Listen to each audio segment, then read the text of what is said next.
Pero bakit ang kinalaunan ay ganito pa rin? Nakinig naman po talaga ako.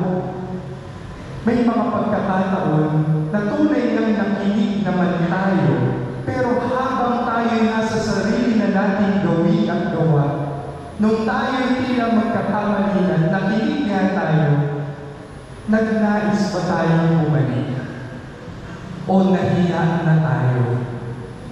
Maraming taong ayaw bumalik, pero nakinig dahil napungunahan ng hiya at takot. Ang isang taong nakikinig, marunong bumalik dahil may pastol na tumatanggap, may pastol na gumagabay. Pangulit pangatlo, ito ang wika ng Panginoong Yesus bilang siyang mabuting pastol na dinaanan ng lahat ng mga tupa at ang kanyang kawan, siya ay nagbibigay buhay. Naparito ako upang sila'y magkaroon ng buhay at magkaroon ng buhay na sagana. Kapag ka pumapasok tayo sa loob ng tahanan, ano daw yung madalas na tanong ng mga magulang sa kanilang mga anak? Kumain ka na ba?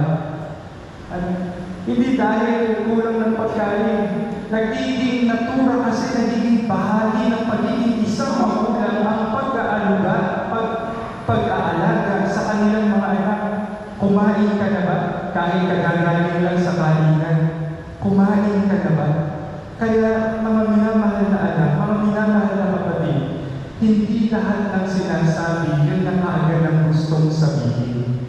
Mayroong mas malalim na gustong sabihin. Nagbibigay buhay. Ang Panginoong Yesus bilang siyang tunay na mabuting pastol, walang nagugutom na kalooban sa Kanya. At ito ating dalangin, tayong lahat ay mga pastol sa bawat isa.